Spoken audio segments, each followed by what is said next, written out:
Now, in Ekiti State, governance and infrastructure development remain central to the administration's agenda. Now, ongoing projects include road rehabilitation, schools upgrade, healthcare expansion, and investment in digital assets. The government says these initiatives are designed to boost the economy, create opportunities, and improve the quality of life for residents. But questions persist. Are these projects moving at the right pace, and do they address the most pressing needs of the people? Joining us for this conversation is the Special Advisor Director General of the Office of Transformation and Service Delivery, Dr. John Ekundayo. Good morning, sir. How are you doing? Good morning. Nice to have you in the studio. It feels really good to have you. And it's your first time in the studio, so yes, in this new studio. Yes. It's the first time. Yeah. But I'm used to TVC. He was just talking about the beautiful studio before, we came on. But thank you for joining us. Yeah, thank you so much. Now, we're talking about Ekiti State. We're seeing the fantastic jobs that have been happening. We talk about roads, we talk about healthcare, we talk about education. But I just want you to touch and tell us, what are some of the most important things that the administration has done? Really, to start with infrastructure, about 200 billion naira worth of construction projects, infrastructure, roads, buildings, health institutions, like about 5 general hospitals will be commissioned this 3rd anniversary when the governor will be 3 years in office on 16th of October this year. So about all this infrastructure, a lot has been done in Ekiti State, and I would say as never before. This is a reality. And when you talk about roads, for roads, up to about 200 billion naira worth of investment have been. And 7 roads are already slated for commissioning this 3rd anniversary, talking about Arai, Kole, Simbode Road, Ilawe, Ikere Road, Igbara Odo, Ikere Road. These are roads that my office, in conjunction with the Ministry of Works, we go around for monitoring, project monitoring inspection, and we do report. And not just that, Ekiti State, the governor approved for us to have what we call Ekiti dashboard, which is where you can see all these projects. You can see short video clip, you can see the pictures, you can see GPRS, whatever, pictures, so that you know that these are projects that are there. It's not just media propaganda that's just there in the media. It's something that can be seen. So cutting across all sectors. And particularly, I want to single out agric. Our Governor Biodun Oyebanji, is not paying lip service to agriculture. You see, because we can see for the first time that the young people are being encouraged practically, proactively to come into farming. As we speak, more than 5,000, about 5,000 of our youth are involved. They are raising broilers, they are working on the farm, and dormitories are being built for them in centers in the state. I've been personally been to 3 of them in Eporo, another one in Iyemero, like that, another one in Ekere that will be commissioned. Buildings, mattresses there, where they have view centers, they can watch, Man U playing with Arsenal or whatever. He has modernized it. This is real. We are not talking about something that exists in the newspaper or they are designing or is a model architectural. No, these are what we can see on ground. So in the area of agriculture, up to about 4,800 hectares have been cleared for farmers. You see, because one challenge with farmers in time past, which the government had to do research and find out, was that they needed support. And as a result of that, farmers' land are being cleared for them free of charge. And after that, they are giving inputs, with subsidy. Maybe something that can cost you about 100,000. Now you are paying 50. So with that, we have many cluster farming all over the local government in Ekiti as we speak. That even journalists have gone around and report that this is what is happening. It's not that it's slated for the paper or it's slated in the budget and they are not there. And can you see the outcome? Yeah. The outcome is that this year, especially for last month, reporting from Nigerian Bureau of Statistics, the consumer price index of foodstuff in Ekiti for the first time is the lowest in the southwest. Wow. This is an outcome. Yeah. So if we are saying now, we were driving from Ekiti yesterday, and my wife forgot to buy yam in Ado-Ekiti and on the road pricing the yam. This is funny, but that is true. She discovered that the prices had gone up, and she wanted to present farm to yam to somebody in Lagos. You better buy the yam because you can't get the price here. You know why I'm laughing, sir? For an Ekiti woman not to have yam. It's a problem. Yeah, because yam is a staple food. All right, Dr. Ekundayo, quite interesting that your state is investing so much in farming. I believe seriously that is the next crude oil for Nigeria. Farming, we really need to invest in that. And it's good that Ekiti State has started doing that, and other states will see the potentials and follow suit. But what I'm interested in is, you've mentioned quite a number of projects that the government has embarked in. How do you choose, how do you know the project to do? Do you consult the people first to know exactly what they need before providing it for them? Or you have a body that does research, as you said earlier on, to know what this place needs more than this place? Because at times, you could build a bridge when all they need is farm inputs. You're right. Actually, at the inception of this government, even before the inception, when the governor was just governor-elect, I was there, before the election, while he was reading his manifesto. And, I wrote to him, I was still economist that time, that this your manifesto is good, but it can just be a paper tiger. And there will be need to break it down to projects and programs. And, to the glory of God, some of us had that strategy room. The President Chief of Staff was among us, among his team that came, and then my team in Lagos, we met, and then we look at this, and we broke down this thing to programs, to projects. And not just that, you see, going to the people every time, the governor himself, I don't know which other governor in Nigeria will do that, because in Lagos State, I was part of Lagos State Ministry of Economic Planning and Budget team. Normally we go out, the governor will not go out with us. But in Ekiti, the governor will go out. He has just finished another round of senatorial meeting with the people, the youth, the market men, market women, men, the artisans, the labor, all the town, the traditional rulers. So there will be a short list of this is what we need. Yeah. It's not this is what the government wants to do. Exactly. Every budget session, we have just concluded one, in 3 central districts. One was held for Ekiti North in Otun. Another one was held in Ise for Ekiti South. Ijero was Ekiti Central. And we don't just stay in one town. So next year, the towns will be rotated again. So that it won't be that, they're only doing it in the central headquarters. So we move around to factor in what these people really need. And the governor will tell them, well, I'm your servant because you elected me. So I'm giving you a report of what we have done. But apart from that, what are your needs? But then maybe you will say, last year we listed 7 things. But we cannot, because the resources are not just there for all. But out of 7, we have picked 2 or we have picked 3. So we will still attend to the rest. So it has been inclusive budgeting in Ekiti. In the Southwest, and indeed Nigeria, if you talk about a state that prides itself with the turnout of professors, lecturers, knowledgeable persons, of course, you can always point to Ekiti. So I want also to talk about education, because there is this concept of the Ekiti Knowledge Zone, which is an $80 million plan with a long history. I think you've talked to us about it some time ago. It's finally set to begin construction in coming years. So if built as designed, could the Knowledge Zone change Ekiti's development trajectory? And exactly, I'm interested in what are the realistic benchmarks we should watch out for. When you talk about one of the powers of Ekiti, as you have said, to the glory of God, Ekiti has given Nigeria many professors.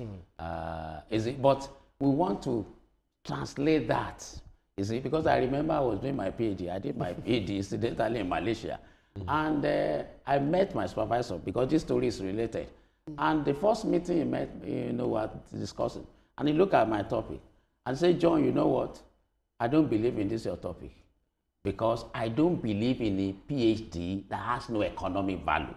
I mean, nobody ever told me I only wanted to be answering Dr. Ekundayo. But now somebody is connecting, degree with the value. So you have to change this topic. And you know what? The same thing we are changing the narrative in Ekiti. You see, we don't just want to have my MSc, PhD, DSc, and then you can't provide food on the table. You can't even meet your community need. So that's why the issue of the knowledge zone, coming, the Ekiti knowledge zone, and where we are having the hub is also near the airport. And our airport, you see, because many people don't understand this, by the grace of God, before the end of the year, we will have commercial flight, in and out of Ado Ekiti. You see, it's an agro international airport, and it's around that you have the Ekiti knowledge zone. You see, so that you have agri produce, not just agri produce, processing all around taking place, ICT, all within that hub, so that for people coming internationally, it can just be there to incubate and make things to work. The industrialists will come around and things like that. ICT will be going on, agri processing, manufacturing, all in that sector. So it will be holistic human capital development. It's not just about, and when you see our technical colleges now, if you get to government technical college at Ado Ekiti, even from the past administration of His Excellency Dr. John Kayode Fayemi, state-of-the-art equipment there. We have the smart school at Ijan too, state-of-the-art. So we want to make sure it's not just that you are having, I have a technical certificate or trade center certificate, I have this, and you cannot do anything. So Ekiti has even gone ahead of the federal to make sure that we inculcate all this in our curricula, so that by the time you even graduated from the technical college, you can do some things on your own. So we are taking this holistically. And Dr. Ekundayo, it's so beautiful to hear you speak like this. We've seen what the state is doing. Oftentimes we have a lot of conversations that what are governors of some states doing, but we see that agriculture, you're putting a lot of light in it, because a lot of young people left agriculture at some point because of different fears. But we're seeing that Ekiti is focusing on that. And then you're speaking about education as well, which is the key, for every country. We see that they're focusing on education. Where I want to speak on right now is, how can other governors emulate, what's happening in Ekiti? Because as a governor, there are certain things you have to do that not all the time you run to the federal government. And we are seeing Ekiti doing this. So how can other governors emulate? Because at the end of the day, it's one Nigeria. Yes, how other governors can, it's really to feel the pulse of the people and, get what they are saying, being their pulse. Like, there's something I learned when I did servant leadership for my PhD research. And in servant leadership, there's something called empathic listening. Now, like you are speaking now, I'm not just listening to you. You see, I am putting myself in your position. I've been farming. Like my father, I used to tell the story of my father. He died at the age of 103 as a farmer. We have to, in Ekiti, we have to stop him from going to farm when he was about 100 years. He will still go and farm near the house, because we have another farm that was about 80 kilometers. Yes, he told us that you will kill me. But you know what? He never benefited from anything government. In all the farming something. So this is part of the thing. The governors should go to the grassroots, go to the villages, go to these people who are feeding us and see. My father was a farmer. I hated farming at a certain time. Yes, I have to tell you this, because why? You see, we labor and labor, and when we bring this product to the market, people price it anyhow. Some of them will even get spoiled. So that's what part of what we are doing in Ekiti now. We thought about all these things, because last year prices in Ado Ekiti were even higher than Ibadan, than Osogbo. So we brainstormed. The governor appointed Food Security Committee. I was part. Commissioner for Agri was there. Mr. Ebenezer Apollo-Ade, and all that. We put that together. Commissioner for Trade was there. So what can we do? We discover people who are coming from Ilorin, coming from Ibadan, to buy our produce. If I give our farmers inputs and money ahead. So we now mitigated against that. And that's why you can see the outcome now, that the food prices are going up. So it is high time the governors went to the farmers and see what they are passing through, and try to, if anything, to put subsidy now. Is agri. Okay, sir. Let us go back to the airport and the knowledge hub. These are two very important installations. But the road to the airport is not how it should be. Are you going to fix it before the commissioning? Right now, there's a good news. We thank God for our people in the National Assembly, Senator Siri Fashui, the Senate leader himself, Senator Mike Oyebanji, is doing a human job, and Senator Yemi Adaramudu too, putting their voices to bear at the federal level, and our rep members too, House of Rep members. With that would have been awarded. And the work is ongoing. Only that is slowed down. But the government of the day... It's a federal road. It's a federal road. But the government of the day is also having an alternative. I can tell you right as because we still inspected that road about 2 weeks back. The ring road, phase 1, is completed. It's 100% asphalted, and that road will be commissioned this 3rd anniversary. So from Iworoko, it takes you to almost near Afebabala University. So with that, people can, there's an alternative route to pass through, and then just a short one so what we urge the contractor to do is to even speed up work within that portion, with that. But how long are we looking at? Well, maybe in the next 6 months. 6 months. Hopefully, that will be done because it's a short span of road, and the covers already have been done. If you have alternative routes to the airport, and it is not federal road, I know the struggle between federal road and state roads and all that. We don't want to go into that right now. Why don't you just develop a state road, which you now are calling the alternative, and get it to the airport, because the airport will be commissioned soon, isn't it?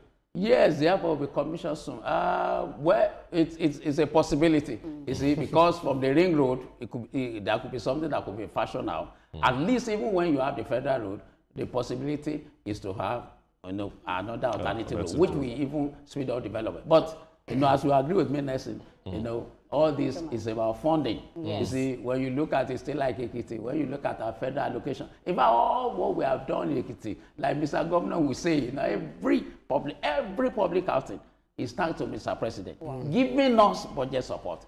Because most of these things wouldn't have come to reality. Because when you take our state was described before as civil service state.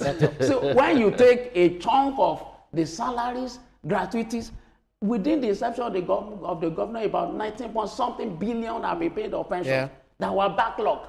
About 7-point-something of gratuity that were backlog.